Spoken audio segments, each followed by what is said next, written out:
Story of Seasons, Pioneers of Olivetown, Eli the Gamer's first Let's Play. I'm here in the menu, so you can see that I'm going to turn the chat camera on for the first time. I've never used this mode before, so in this playthrough I'm going to try to turn it on, and so I'm going to see what happens when you turn this mode on. I'm going to choose Seedling mode because I don't really think there's a point in choosing normal mode. It's just you have to grind more, and like this game is already grindy enough. I don't need to play the normal mode. I played the normal mode on my second save file and I didn't enjoy it very much. Now I'm going to create my character for this save file. I really like to mix it up, so probably as I play throughout the game I'm going to be changing the hairstyle and the clothing quite a bit. For this play file, I think I'm going to choose to play as a male character. I actually like playing as female characters and male characters. Like, I like to just really mix it up as much as I can. In most of my other playthroughs, I played as really like feminine type of characters, so at least initially I'm going to try to make this guy a little bit on the masculine side. So here's my newly created character. Now I have to choose a color for my bike. I think I'm going to choose green because I think more masculine guys, like they probably like the color green, right? I really like how this game, they really mixed it up, you know? In this game, you used to be in the city, but now you're going out to the countryside to start a farm. I mean, this storyline, they really just tried to do new things with it, you know? Now I get to continue customizing my character through Victor. I don't really like how he asks you whether you want to be a boy or a girl. I think they should have just let you design your character however you wanted, and then like whether you're a boy or a girl doesn't really matter, but whatever. And with that, now we're finally ready to get started on the farm. I think this game really starts out strong. Like, I really liked that character creation, and then now when he just lets you loose on this really wild farm, like I think this beginning is a really strong beginning. Okay, so now that I've had a bit of fun on the farm, I want to go into town, and now I'm finally going to get to try out this chat camera mode, so I'm pretty excited to see what the difference is like. Wow, I really like this camera mode. It really zooms in, and you can kind of like see the people's expressions. It's it's a lot different. Why didn't it zoom in on Patricia? I don't get why it zoomed in really nicely for Bridget, but then now I'm talking to this other villager and it's not. And then now suddenly it zooms in nicely for him as well. So strange. Okay, so now I'm going to go outside and try talking to more villagers and see if it zooms in on all of them or not. Okay, so all of these people, it's zooming in on them. So I'm guessing with Patricia, maybe it's the way that there's like a wall behind her, so the camera couldn't zoom in, but that's kind of weird. To test that theory out, I'm going to go talk to this guy in the shop. And look, it doesn't zoom in on him either. So yeah, I guess it has to be with like sometimes maybe the camera can't zoom in, so then it just, you know, you talk to them from a distance. I'm thinking about marrying a DLC marriage candidate in this one as well. So I'll take you guys to the different islands and we can meet the new DLC characters. These three areas, they're all pretty much the same. They're just kind of empty except for 4 NPCs, and then you can go into some of their homes. But like there's nothing you can forage, there's nothing like really exciting on these places. So Victor is going to come and greet us now that we're in the Windsweep Falls. He's one of the 4 NPCs who stays here. Next, we can run and go find Felicia. I quite like Felicia. I didn't play the game that she's from, but I think she looks really cute in this game. Like, I like her outfit and everything. And then the third NPC that we can meet here is a little girl called Hina, and she seems, you know, pretty cool as well. And then the last one is Neil. He looks pretty cool, but he's got like that bad boy attitude. Like, he doesn't want to meet other people. He just wants to stay off by himself. After socializing with them, I'm just going to go back to my farm and use up most of my stamina, sell some stuff, and then hit the hay.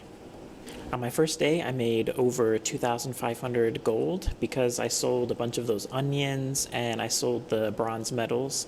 Every time I get the medals, I just sell them immediately because there's not really any point in keeping them. On day number 2, they give you this sapling, so I guess I gotta find a place to plant it. And if you watched my farm tour video, you know I'm not really the best with farm management, so I guess I'm just going to put it in the corner and hope that eventually it'll still look good. So today, like all the other days, I'm going to go and talk to Felicia and Neil every day. I didn't get to see any of their heart scenes in any of my other play files, so I definitely want to make sure I talk to them every day and I at least see their first couple of heart scenes. And then today I'm going to meet a few more of the DLC characters. There's 4 more people who live here on the Twilight Isle, and then 2 of them are marriage candidates. I think looks-wise, this is my favorite DLC area. I really love castles, so I love being able to see that beautiful castle in the background. The first marriage candidate that they have here is Lizette, or Lizette. I'm sorry, I don't do well with these people's names. I think she's really cool.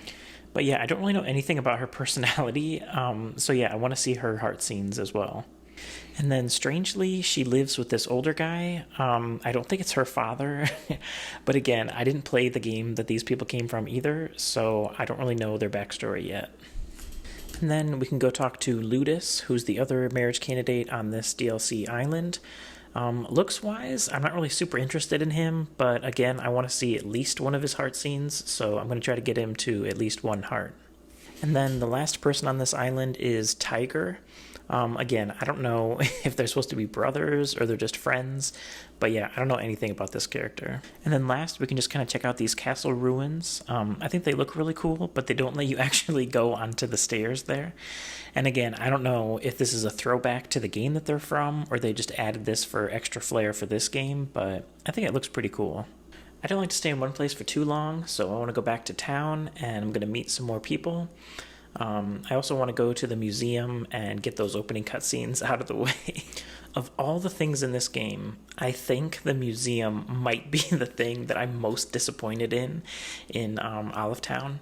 Like, I was so excited because I thought that it was going to be like some of the other games. Like, you know, in Animal Crossing and Stardew Valley, when you complete the museum, they give you stuff as you're going along.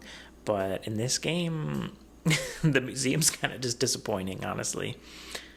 After I'm done at the museum, I want to go to the town hall and go to the message board because I always want to see what quest there's going to be, and today it worked out perfectly because I already have grass in my inventory, so I can just complete this quest right away. And then always, after I get achievements, I'm going to come here and I'm going to get the stuff that they give you for getting the achievements.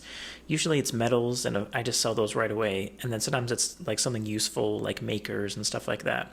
So I always try to get this stuff as soon as I can. After that, I'll just run around and meet some new villagers. Actually, Laura is another marriage candidate that I never really saw many of her heart scenes. So this playthrough, I'm going to try to see a couple more of hers as well. Now that I'm done meeting all those people, I'm just going to go back to my farm, and I'm going to till the soil, plant some seeds, water them, and then because I was doing the achievements, I can now have the fences already in my inventory, so I'll just put them around my farm. So, as per usual, I'm going to use up the remainder of my stamina to work on the farm. I'll chop down trees and do a bit of weeding and stuff like that. And then I'll just sell my bronze medals and then just a few random things that I found around the farm. And that was my first 2 days on my new save file in Pioneers of Olive Town.